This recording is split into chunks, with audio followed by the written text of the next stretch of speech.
The base of the forklift here. So they're unloading that. We've got the other VF3. Looks sorry for itself, just dumped outside, but that's getting there, as you guys know. And then we've made a bit of space in the workshop. We've moved the guillotine out. We put the lathe to the back. And I think I'm going to have the VF3 here facing that one. It's always a tough decision because I've moved everything around today. So I'm not 100% sure whether that's a good idea to have it opposite, but the problem is the other VF0E needs to come back in here, probably closer up this end, because I want to leave a bit of space by the door this time, because that was a pain having it right in the doorway. So I think I'll have my one there, the original, then I'll put the VF3 here. Obviously it's a bit bigger facing that way.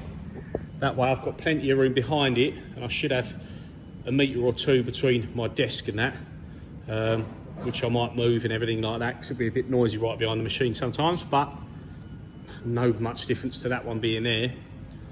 So yeah, if we put the other one facing opposite, I'll move my bench. Lucky enough, I'm going to lift out the pallet truck. We'll probably put that back against the end. She'll have machine, bench, and we've got the two lathes at the end, and then we'll put the other VF0 up and then leave that door entrance open for me for the time being. So yes, new toy day. Well, it's a 1997 still, but it's new to me.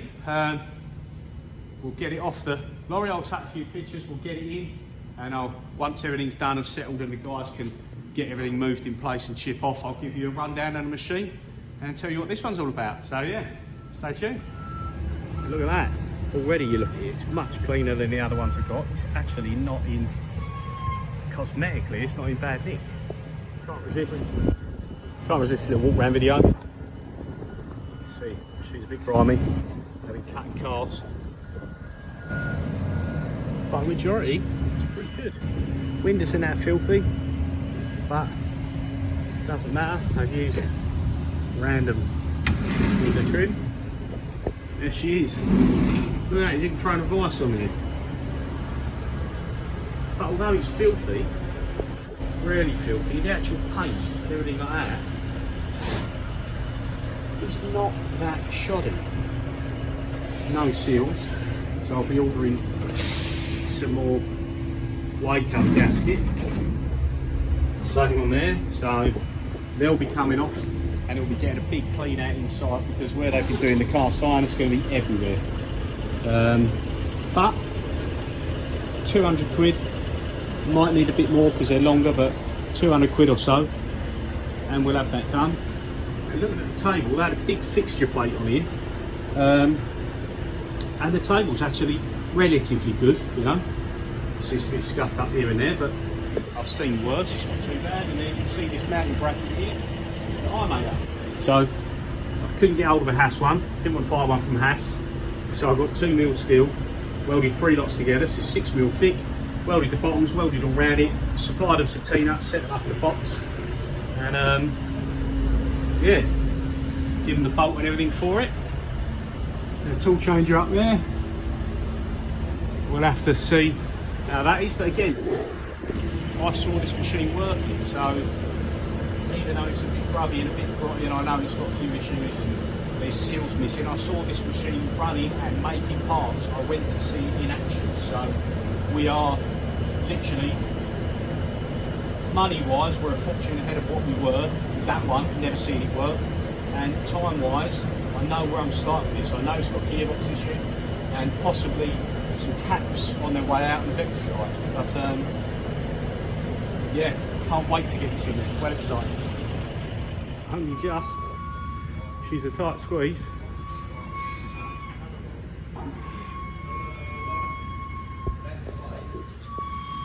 She just goes in there. Clearance is clearance. Okay, so it's the next morning. I'm not really ready to do anything with this machine yet. I've got other jobs to do, and obviously I want to get the other machine finished. But the one thing I do want to do is I want to put power to it and air to it, and I want to turn it on and do a backup, because they did not have a backup disc. Now it's only been switched off since Friday. It's now Tuesday. So I've just literally hooked up my little extension lead, you know, nothing special, but it does the job to power up and test. We have got the floppy drive in the back. We'd like to extend that to the front, but we'll worry about that later. I'm pretty sure my taps on the other machines are over here, but again, not worried about that yet. We're just gonna power it up. Now, when we powered it up at the factory, when they were using it, it showed me it turned on with a spindle drive fault. Turned it off for 10-15 minutes, turned it on and it was okay. So it may power up with a fault. I've undone that bracket, ready to remove it, and took their big vise off the table. Nice of them to give me a vise, and it's a beast, but don't really need it. So yeah. So we'll have to see if we get a fault code or not on initial power up.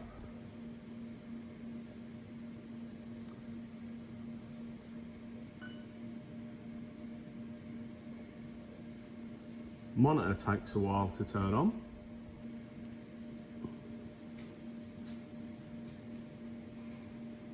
Must be to do with the type of screen. Right, we've only got low air pressure, so that's good.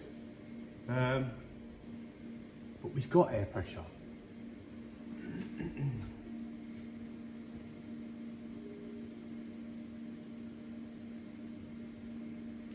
I wonder if I can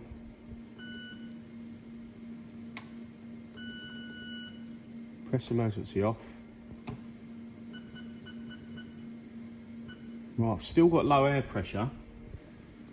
And we are plugged in.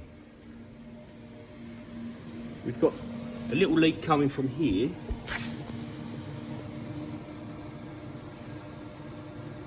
And we've got 8 bar here. We've got this line here. Oh look. There we go. Right, they had this set up to a hydraulic kit because they had a big hydraulic fixture on it. And now what's happened is they obviously had to remove, which he told me, they removed their hydraulic setup. And there you go. So this was in a different manifold setup for them. So what I need to do is I need to take this out because this is your tool change air for your spindle. And I need to get that rewired back into here. So I'll turn it off, we'll come back, we'll do that in a minute. Right, so we've put it all back to how it should be. So now we've got the air coming out down here for the tool release piston. And it had a bit of hose which had a leak on it, so I've gone straight in with a quick disconnect coupling straight into there. I know they say it's not the best way to do it because it gives a restriction, but we've got plenty of pressure. Now straight away, I can hear, might not come across on camera, but I can hear an air leak up top, which is going to be to do with the tool release piston assembly, probably, possibly an O-ring, but we'll get into all that later, not really fussed. So we've got low air pressure still. Right, that is gone. Now, from what I was told, you can't power up restart because it won't go into high gear. So the first thing I'll do is just we want to get off that bracket because the head was lowered onto it. It's a nice bracket that I made up there. So we want to get off that bracket. God, look how dark it is when you go on the camera. It's so dingy and filthy. So we're going to 0 return, Z axis, 0 single. We've still got door connections. My other machines don't have that. And I've got a feeling this one won't either. Because I like to be able to see what I'm doing.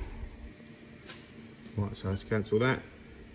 0 return, Z axis.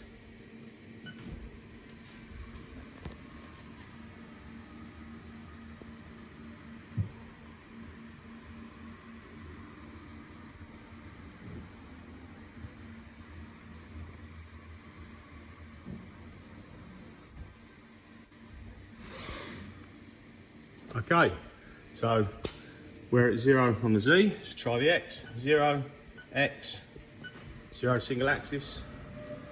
Look through the side on these ones, I suppose. Should have done it earlier, but Apologies for that terrible, yeah, there you go, I had a setting turned on the phone, apologies for that. Let's get that bracket out of the way. Potential crash. Yeah, do you like that? Made that up and I shipped that up to them in this box down here so that they could secure it properly, because you always get it lowered onto bits of wood. Right, zero return, Y, single axis.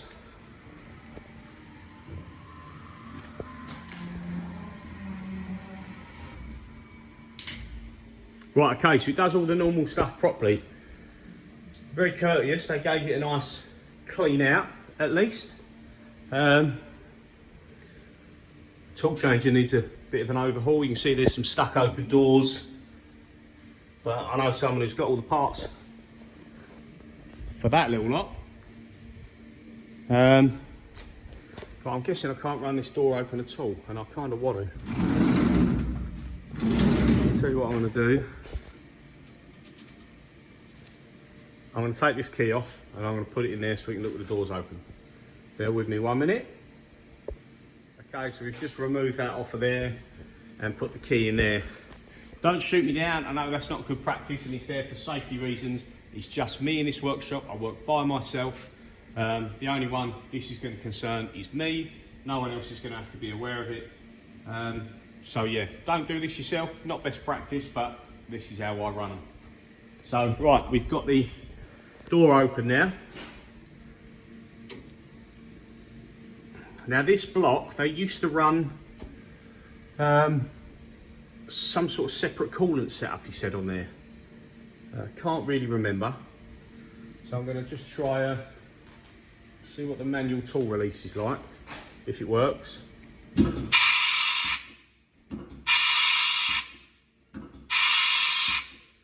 That's all working.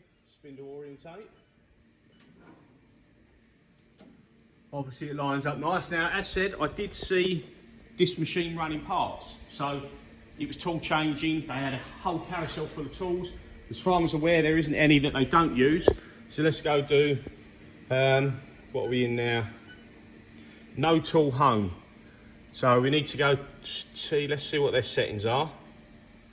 Right, so tool at power down is tool 1. So what we want to do is go back into code commands, MDI, T1, forward.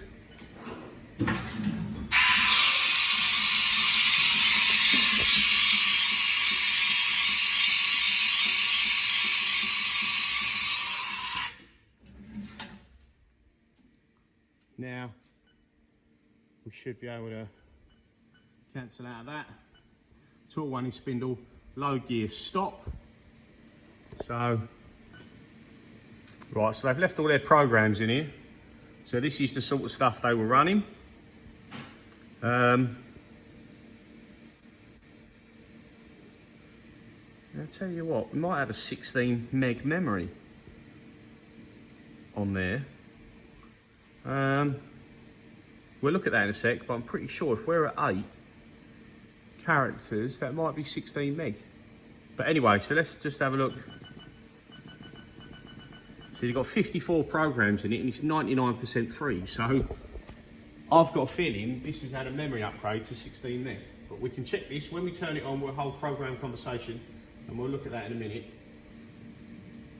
So let's just go to our diagnostics. Here's what I want to check. We're at 354 DC bus. This has done 285,000 tool changes, which is not far off of that one. I think that's on 240 something. Software version's a little bit earlier than both the machines because the others are 10, 10.2 and 10.31. But this has got, my other one's a Mocon 11, this is Mocon 17. So I'm guessing when they done the vector drive upgrade, they probably had to change boards and stuff. That's why that's probably a higher level. Now I might be able to get this version of software updated.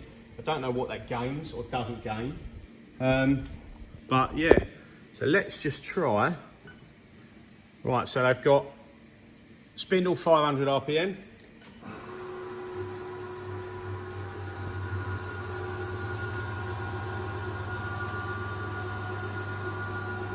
That sounds really nice.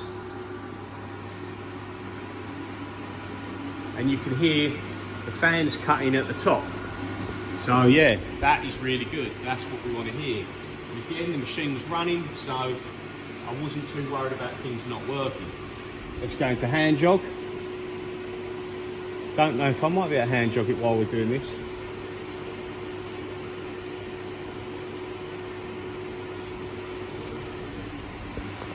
Don't normally use the 0.1 on the hand jog because it can be a little bit hard. Do the wire.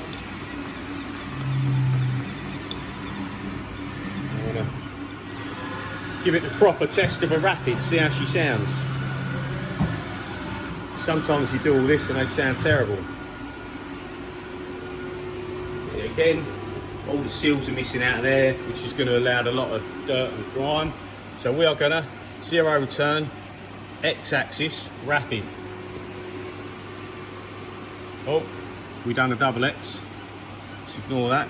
Zero return, X-axis, G28 home.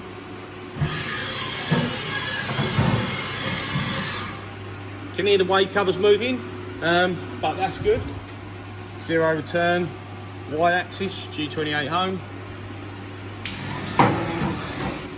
Lovely.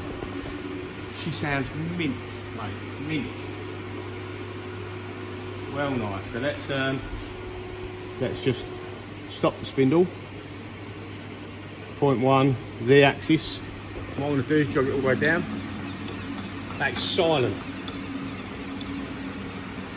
Not sure how low these ones go. Right, so there's your max. Now we'll do that Z-axis and we'll G28 home. Absolutely crisp. Literally, you don't know how excited I am. This is just so good. Right, so that's just a quick one. We've got it powered. We have no faults at the moment. I'll end the video there. I'm going to check the taps on the power source to see if we're on the right setting, just in case when they had their errors at their workshop, over voltage, under voltage, because they added a lot to their shop. So it might have been on the wrong tap on the transformer. So I'm going to double check them before I power it down, and I'm also going to do the machine backup. Now I've got the video already if you look how to back up your old Haas parameters, etc. So I won't go through that with you on this one. I'll get that done so we've got a backup, and then I can power it down, and for the moment that will do, and the next video will probably be cracking on with these. So again, cheers for watching.